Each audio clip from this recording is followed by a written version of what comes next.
Hello, everyone, and welcome into episode 74 of the Stomp the Bus Show. I'm your host, Mark Harris, coming at you solo for this episode. Colton will miss next week's episode as well. The yearbook at his high school is just taking a lot longer than it was anticipated, so he'll be back later on, but we got plenty to talk about.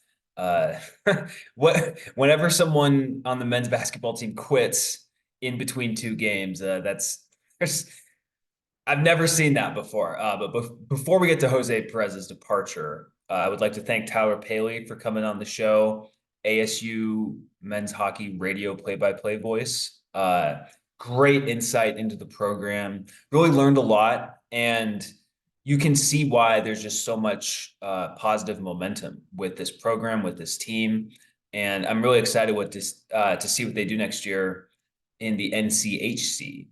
ASU hockey over the weekend actually split up in Anchorage to finish the season with 24 wins. So won't be making the tournament, but uh, good building block to improve on next year.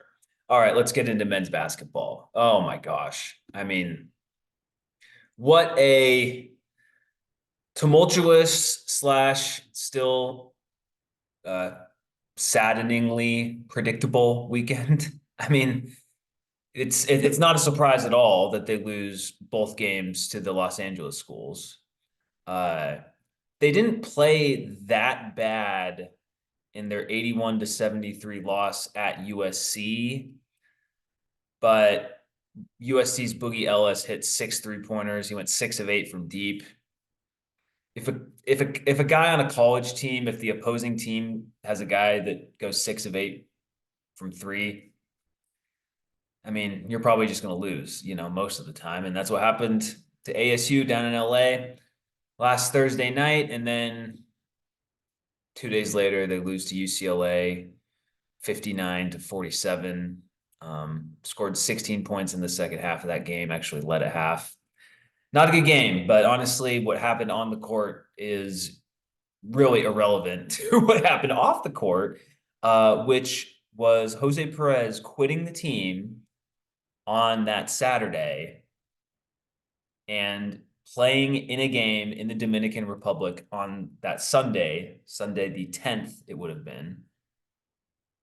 And it's kind of unprecedented because usually, players take the professional opportunities once the season is, actually done and not still going on.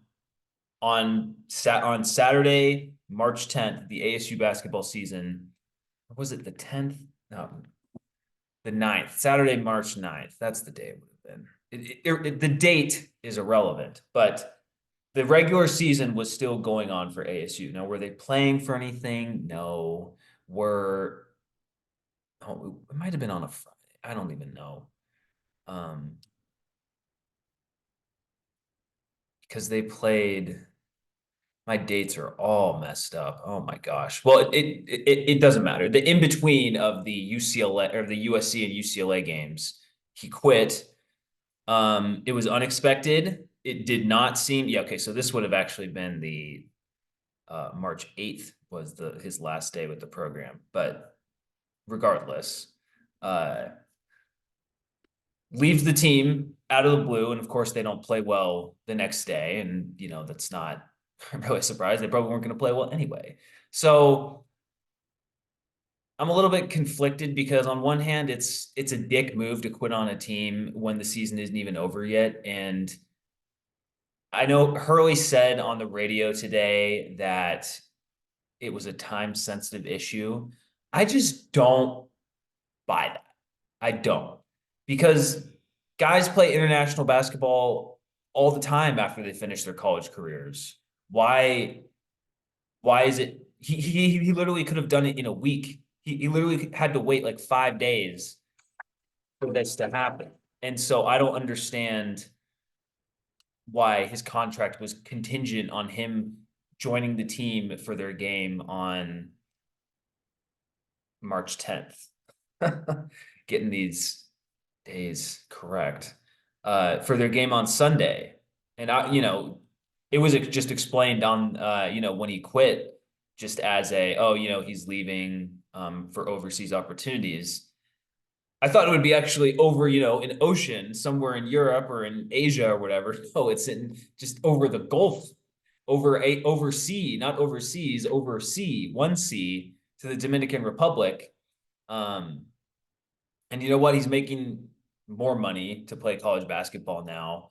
Uh, Still just it's such a weird, like, it's so weird. That's the thing. It's just so weird. And I don't even know if like you can extrapolate this Jose Perez leaving to like, this is an indictment on ASU basketball. It's like, I don't know. I think this is much more about Jose Perez than it is about ASU basketball or Bobby Hurley or college basketball in general or college sports in general. All this, like, I think this is kind of a Jose Perez issue when you look at all the different stops he's made to Gardner Webb and Manhattan, and was at West Virginia for a year but didn't actually play. Now he's at ASU. Um, it's still funny to me that he got honored on senior night for not even being at ASU for like 6 months in total. But hey, now he's playing in the Dominican Republic, and I mean, good for him, I guess. I'm not mad at him because there's nothing, like, this team isn't good enough to elicit anger from me about him quitting, but he did quit. Let's be clear about that. Like, he quit. Okay. And whatever, you sometimes it's you have to quit things in life. I get it, but I just don't buy that it's like, oh, he had to be there on March 10th. Otherwise, the opportunity wasn't going to be there. No, I don't buy that, because that's literally, like, when has that ever happened? ASU's had so many players go on and play uh international basketball professionally after they're done. You know, I'm sure some guys on last year's team, a lot of them are playing, in different conferences, but Desmond Cambridge, I don't know what he's up to, but he might be doing that. Or like Alonzo Gaffney, I'm sure he will have opportunities to play professional basketball elsewhere, but he's still with the team. He's at least coming to play the games. So it's it's just weird. It's just a weird weird deal. I don't, and the fact that it was like on a road trip too, that's also very strange to me. I don't know why, like, why wouldn't you just take the opportunity the weekend before the LA road trip? I don't understand that. Like, the timing of it is so weird that it was Friday, March, would have been the 8th because Saturday's the 9th. Yeah. I was, I'm finally getting my dates correct because I've forgotten all day that today's Tuesday that I'm recording it. Anyway, so weird stuff, you know. I could go into more about what happened on the court, but it was just, I mean, the end of that UCLA game was just so sad and unfortunately extremely on brand for what we've seen this entire season with ASU basketball. Like, the offense just isn't there, and it can't be generated. It can't, there's no switch they can flip. It's just not happening. So, you know, season is basically over. They play Utah on Wednesday in the Pac-12 tournament. They have beaten Utah twice this year and actually played very well in those games, scoring, they won 82-70 and then 85-77 in Salt Lake City. So from that perspective, sure, like, they could beat Utah. Do I think they're going to beat Utah on Wednesday? No, I don't. For one, it's hard for any college basketball team to beat a competent team, like, 3 times. And secondly, like, this is ASU. Like, this is the worst. I don't know if it's the worst ASU team I've seen. It's pretty close. And there's also not any, like, COVID um excuses, for lack of a better word, which I don't know if excuses is actually the right word for it, but you get my point. There's no external reason factoring into why things might be going a little haywire. It's just not, things just haven't clicked all year. They didn't click from game one when they were on the Barstool broadcast playing Mississippi State, and they haven't clicked at the end of the season either. So if they beat Utah, that would be great. I mean, I don't know, then you can finish 15-18 instead of 14-18, I guess, like yeah, I'm moving on to the future of ASU basketball. And before we get to that, actually, I do want to shout out Frankie Collins. He was named to first team all defense for the Pac-12. Very deserved for that. He was also an honorable mention for all conference. Didn't make the first or second team. And I saw, a few outlets, kind of being upset that like, why didn't he make or media members, I guess is a better way to say it. Like, why didn't he even get on second team? I'm like, I don't know, man. Like, did he really 100% deserve to be on second team? He's your leading point guard and he shoots, he scores 13.6 points per game, 3.3 assists per game, 42.9% from the floor, 30.7% from three. What? That doesn't scream second team all Pac-12 to me. The 2.7 steals per game are nice, and that's why he's first team all defense, and deservedly so. Obviously broke the program single season steals record. Like, that is the silver lining of all silver linings to a season, is his defensive play this year. But I'm sorry, it's not good enough to warrant being on the second team. I just, it was Jermaine Cousinard from Oregon, Tristan Da Silva, no. Boogie Ellis, no. Pelle Larsson probably deserves second team over Frankie this year, and then Maxime Reynaud from Stanford. I just can't really be that upset about it. I mean, Isaiah Collier from USC didn't make any of these teams, and he dominated ASU at the end of the game last Thursday, and he's going to be a first round pick this upcoming NBA draft. So I don't have any problem with him not making second team all Pac-12. This is a bad team, and he was the best player on this team, but it's not like he got snubbed here. Let's just end with that narrative or argument. I mean, the team is 14-17 on the season. They're tied for the second to worst conference record in the Pac-12 at 8. What is it? 8-12. Waiting for ESPN to load here. Come on, let's go. Yep, tied with USC and Stanford at 8-12 overall. Thank you, Oregon State, for finishing 5-15 and 13-18 overall. My word. Really disappointed that ASU lost to that team by double digits. It's just not really acceptable, but here we are with ASU. That's just kind of what happens. So yeah, just glad this season is over. And anyway, looking to the future, Bobby Hurley had his weekly interview with Bickley Murata this Tuesday morning, and most of those interviews are pretty nondescript, and there's not really anything that comes out. One interesting thing came out on this Tuesday interview, and basically he just mentioned that ASU has gotten more, or ASU basketball has more NIL to work with than it did last year, and that he also said that he was continuing to work to get more NIL funds, so guys can come back. And to me, that's really all that matters. Like, just be able to keep Frankie, Adam Miller, and Sean Phillips. Those are the big three you got to keep. And I know that Sean Phillips is not hasn't been good this year, but 7 feet tall. There's clearly something to work with. He has played a bit better down the stretch. So like you kind of have to keep him. I don't want to bring in another 7-footer. And then you also have uh Akil Watson and Braylon Green, talented freshmen that you brought in. You'd love to keep those guys.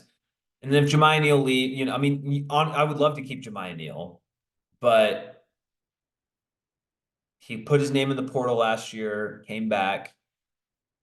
We'll see. If he leaves, I'm not gonna be that upset, but it also depends on who they bring in. And then you have guys like Brian Celebonge and Kamari Lands, who, if you can bring him back, you should bring him back. I've said all year, like, I don't think Kamari Lands is as bad as he's been this season, but I also don't think that he's like that great either. And then Celebunge, at least with him, he serves a very specific role. He's gonna make the hustle plays. Uh, he's the classic college basketball player where like he gets the rebound, misses the tip in, gets the rebound again, misses the tip in, and then maybe he makes it or maybe he gets fouled and then he hits 1 out of 2 free throws. He's one of those basketball players, but you need that energy. He's made some winning plays. He'll dive on the floor, stuff like that. So you want to keep Celebonge. And yeah, I don't know. I'm glad that, and I guess the fact that he's indicating, that he's getting more NIL to work with proves that he's returning. And I guess there was speculation that he would take the DePaul job. There's speculation that he would get fired. All this looks like he's returning. I do think that like for as bad and in the ditch of where ASU basketball is right now, I don't. It's probably still in a better place than DePaul. I mean, DePaul, like ASU basketball is having a bad year. They finished 14-17. I think DePaul had like 3 wins this whole year, maybe like 4 wins, which is just insane. So I think he's like, okay, like ASU's in a bad spot, but I could get Frankie coming back. I could get Adam Miller coming back, potentially Jemiah Neal. So like there's some hope for next year.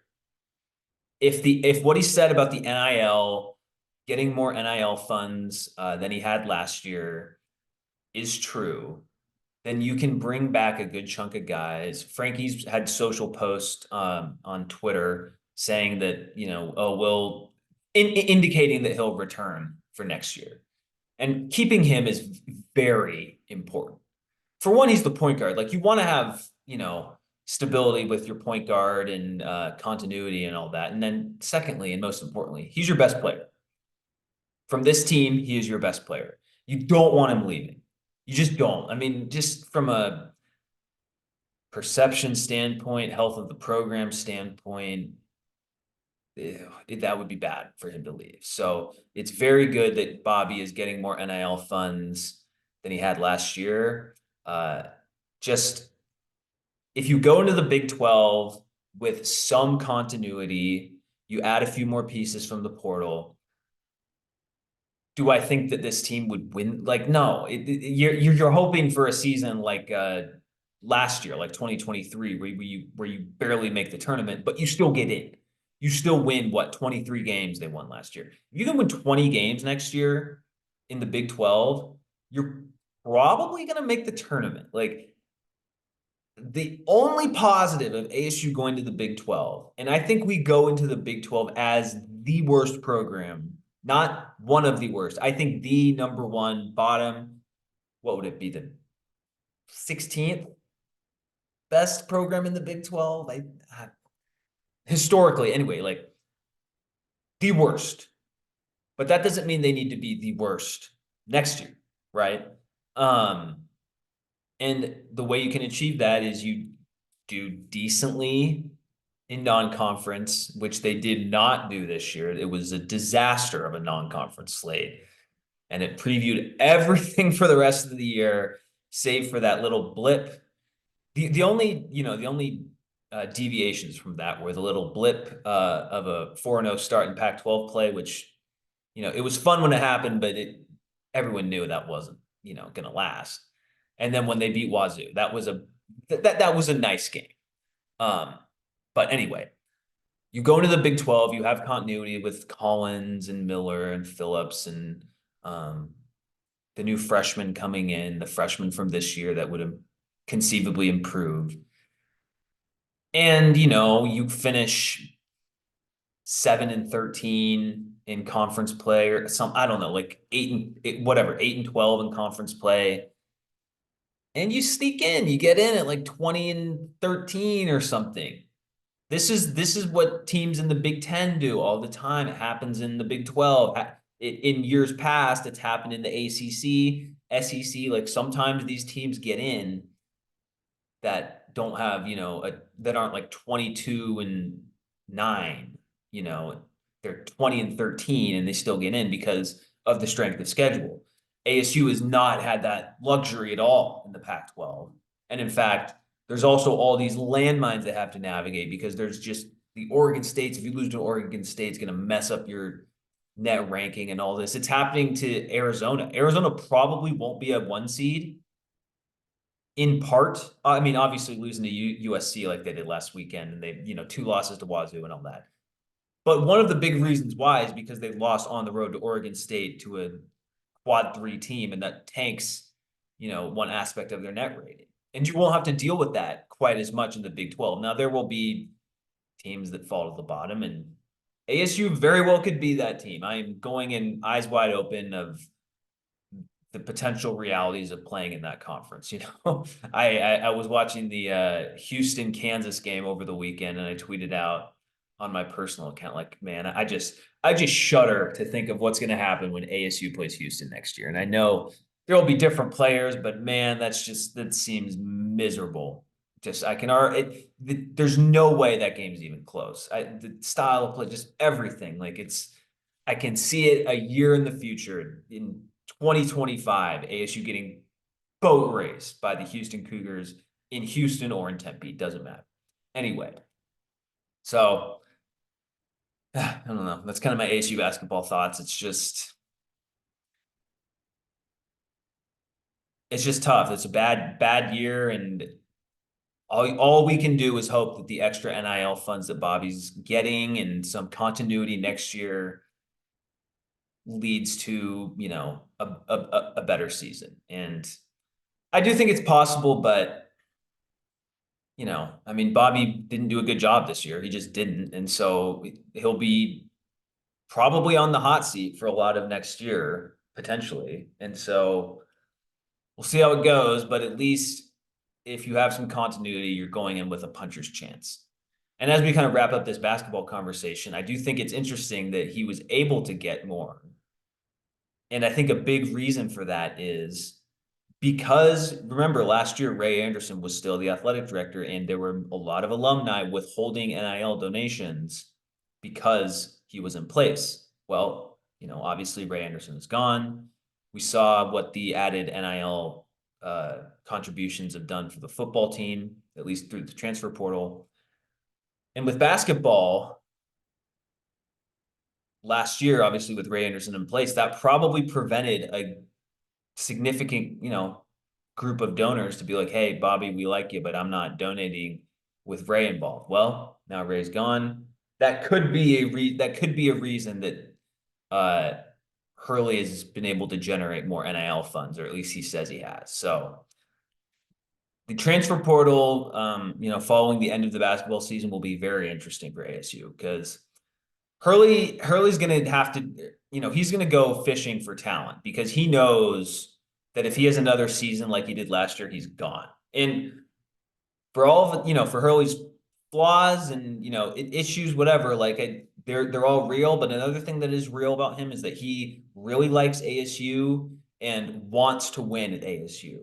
And there is value in that just because, like I said, we're probably the worst program in the Big 12, just when it comes to history, facilities, tradition, NIL, like all these things, we probably are dead last in that. And so it helps to have someone who wants to win here and, is going, I don't want to say out of his way because it's kind of part of his job, but generating more funds for his team next year. So that's your hope. because there's a lot of ASU fans out there who probably aren't happy about Bobby most likely returning, and I can't really blame them. But the hope is, more continuity due to a little bit more NIL funds, and hopefully that can lead to a decent season. But yeah, weird last few days, and it's still crazy that a guy who was on the team from day one did not actually finish the team, and he wasn't kicked off. He just quit for another professional opportunity, but he still quit during the regular season. Um, Unprecedented. So I guess good luck, Jose Perez. I don't know. We hardly knew ye. On to some other sports before we get into some interesting um, comments, I would say, from Michael Crow about the athletic director search. Men's swimming wins their second Pac-12 championship in a row. They are also ranked number one in the swimming poll. I put my phone down. I'm not going to look it up again, but in the coaches poll for college swimming, they are the number one ranked team. So that's all. I mean, super impressive. Bob Bowman has a ton of experience. He's been a great swim coach, and to win the Pac-12 2 years in a row and be number one, like that's extremely impressive. So kudos to them. Same thing with wrestling. They won their fourth Pac-12 title in 5 years. I think going to the Big 12, that's a much more wrestling centric conference. I know Iowa State has a big program, Oklahoma State, big wrestling schools. And for that program, for ASU to be strong in that, I think that's really good. And again, Zeke Jones, great wrestling coach. So good on them for that. The NCAA track indoor championships were this past weekend, and the men's 4x400 relay won the indoor championship. So another great great outing for them. This was the quartet of Justin Robinson, Caleb Simpson, Jaden Davis, and Gamali Felix are NCAA champions in the 4x400 relay, setting a school and facility record with a winning time of 3 minutes 2 seconds, 3 minutes 2.35 seconds. It's also the world leading indoor time and the collegiate lead this season. So record setting from those four young men. That is so freaking fast. And to get the baton handle right too, no messing up in that. You like to see that. Something you don't like to see is ASU baseball losing 2-3 over the weekend to the Oregon Ducks. Had a chance to win the series. They won game one, 5-4. They were leading on March 9th, leading into the ninth inning, blow the lead, lose 4-6, and then on Sunday they lose 5-8. They're beating New Mexico right now, but I don't know. They shouldn't have to beat New Mexico at this point in the season to get back to 500. They would be 8-8. So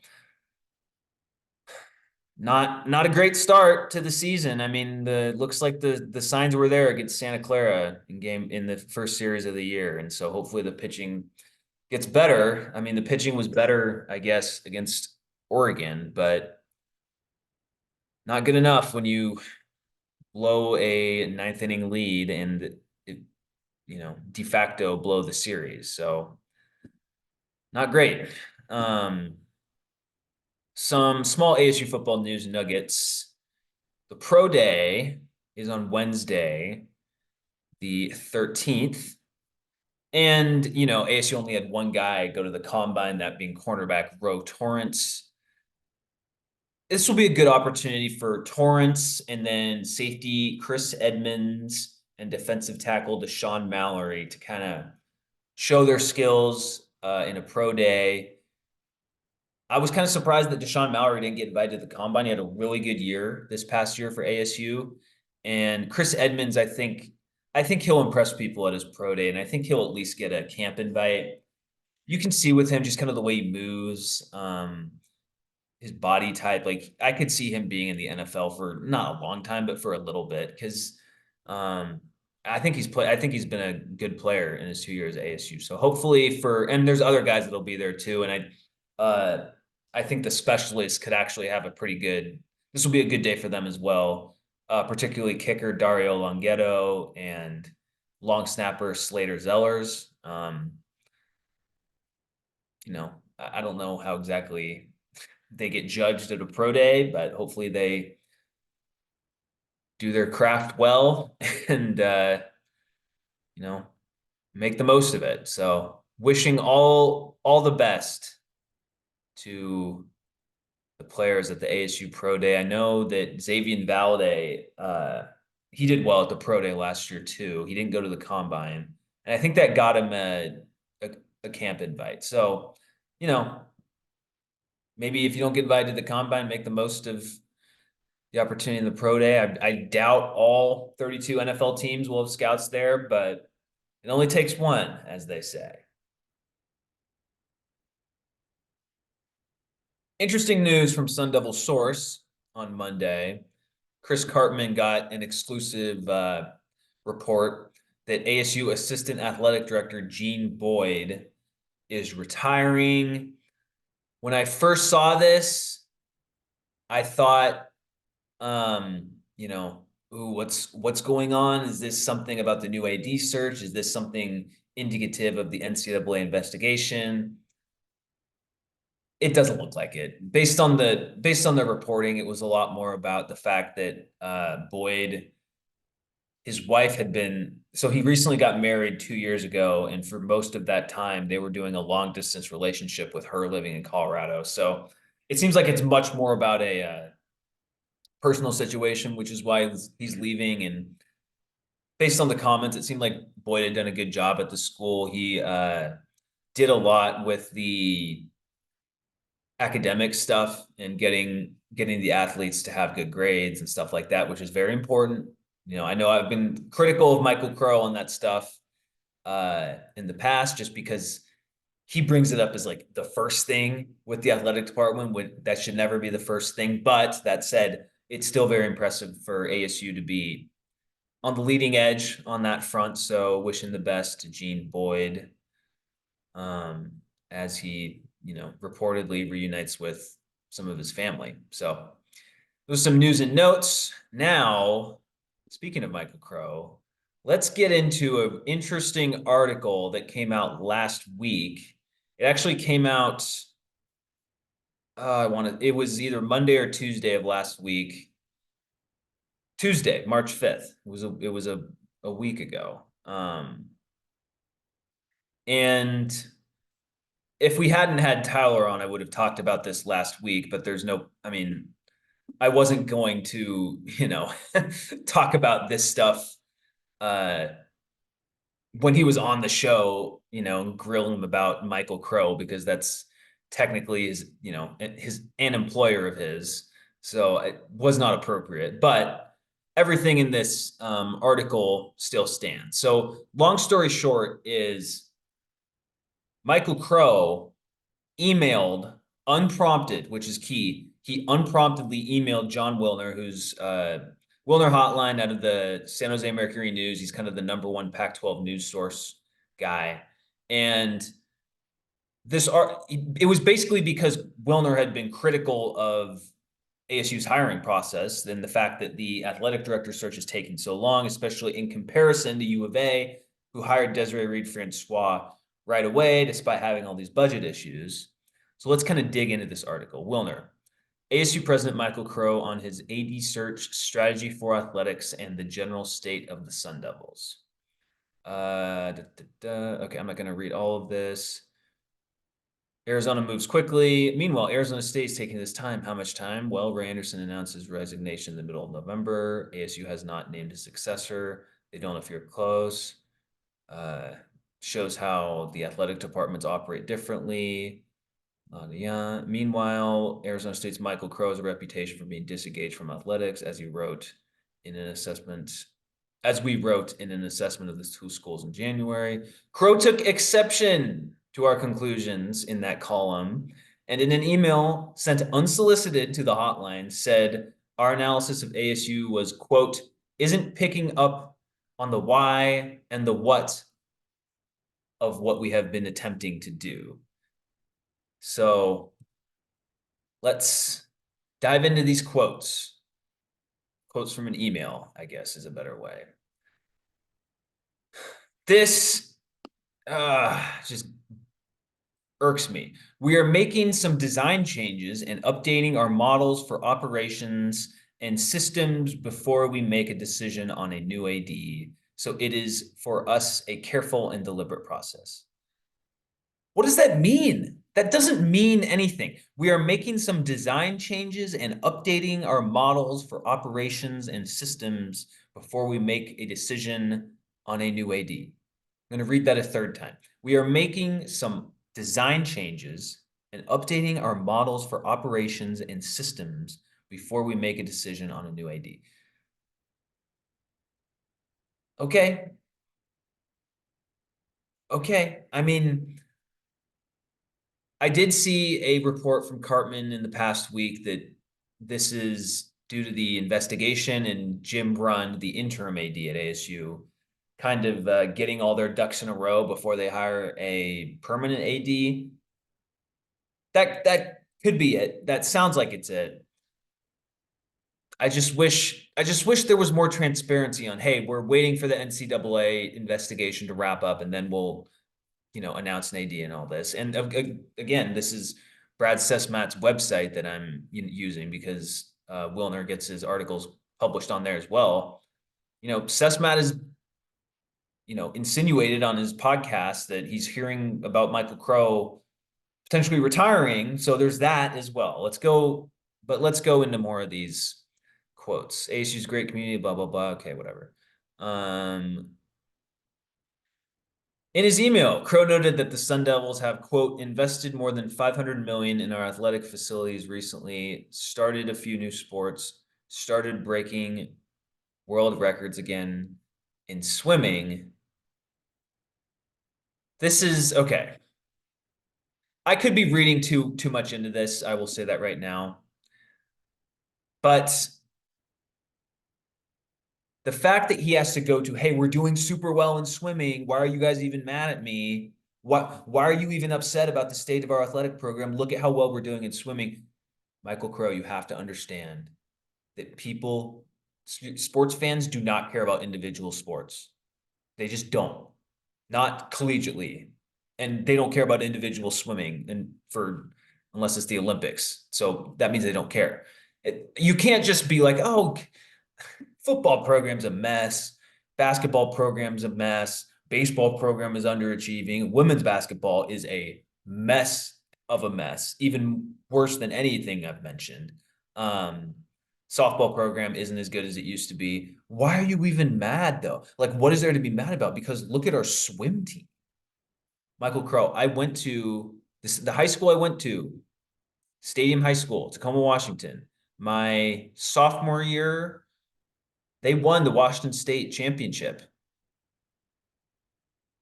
It was cool, but you know what everyone would have rather had? It was way more fun when our basketball team was going to state. It was more fun when our football team was like, okay, the school I went to didn't have a good football team, but like when they were winning, 5 games instead of 2 games, it was a lot more fun. Like people care about the big team sports. You just have to understand that. And so when you're like, oh, our swim team's excellent. It's like, yeah, that's great. Like it is good. Like I'm not saying the swim team should be bad. What I am saying is you can't just point to the swim team being good and be like, why are you guys even complaining? Because that's just not how sports fandom works. So, okay, let's dive down into this. Crow didn't arrest DFA specifically, shocker. In terms of competitive performance, Crow simply noted that the Sun Devils are, quote, doing well in a broad range of sports and still searching for the right combination in others. Okay, whatever. He did, however, emphasize that Arizona State performing in the top 2 or 3 Pac-12 schools academically for athletes. These are all good. I'm not saying that this is bad. Found a way for our students to be highly engaged as fans. I don't know if I believe that. Crow cannot swing and miss. The department needs a leader. Da, da, da. He offered the following as a way of illuminating his broad strategy. Can you build and maintain college sports as college sports, not professional sports at colleges? Can student athletes be treated better like other students and still be student athletes? Can student athletes have better life outcomes regardless of their incoming family circumstance? These last two, totally understand, on board. Look, man, it's not 1975 anymore. ASU might have to pay these guys, like it may have to be professional sports, whether you like it or not. Okay. This is just the way the ball is rolling. And a lot of people in his position don't like it. You know, Nick Saban whined about it today in Congress. And his athletic director did too. And it's just like, it only takes one or two court cases for all of a sudden, you know, they're professionals or whatever. So like, this idea of, okay, we need to maintain it as college sports. What do you mean by that? Like, do you mean maintaining what like college sports used to be? Or do you mean it like maintaining them as like, these are still college students at the end of the day. So how do we, you know, make their life better? Maybe, you know, maybe that's the right way to look at it. I don't know, but his track record of athletic decisions does not indicate that he's like, oh yeah, we're thinking forward. Like he was extremely late on NIL. Again, when Ray Anderson 2 years ago, I think it was February 22, goes on Arizona Sports and says, we are not doing NIL. He deserves a lot of the blame for saying that because ultimately you just can't say that on the radio. But that had to have came down from Michael Crow. There's no way that Michael Crow wanted NIL because he doesn't think of college sports that way. He thinks of it like he's running a D3 school where it's like, or it was like it in the past, and it's like, dude, that's not what ASU is, you know.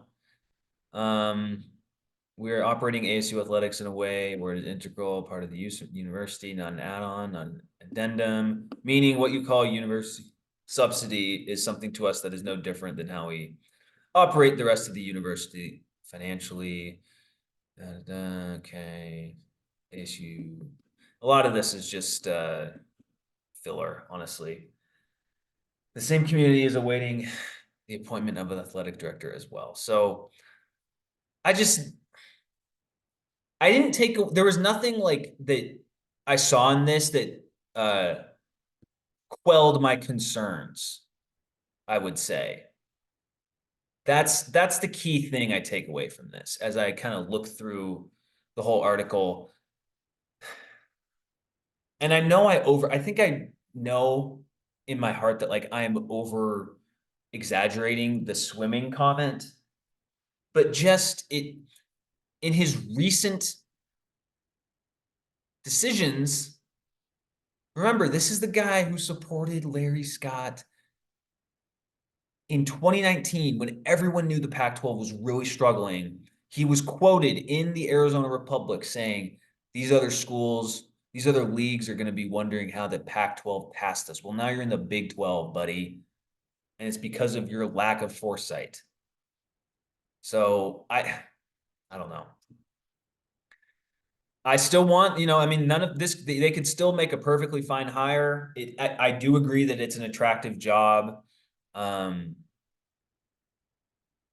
do agree with that. And being in the Big 12, like at least we're in the Big 12. Like, I mean, I could not imagine being in this either Cal or Stanford or Oregon State or Washington State right now. Like being in the Big 12 is huge from that sense because at least there's some level of stability, some level of credibility. And, you know, hopefully David Benedict, that's who I want, the guy from UConn, you know, knows how to facilitate. I'm not going to say build basketball cultures because like those were already there for the most part, but like help them be better. And I mean, they did a good job with the hiring of Jim Mora recently as well. So I don't know. That wasn't very,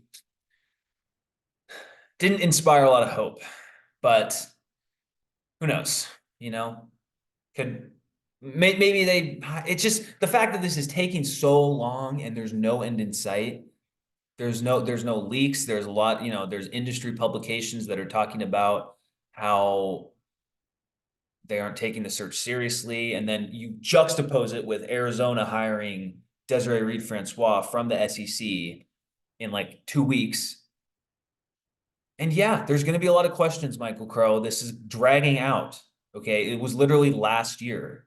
It was mid-November. So December, 3 months. It's been 4 months.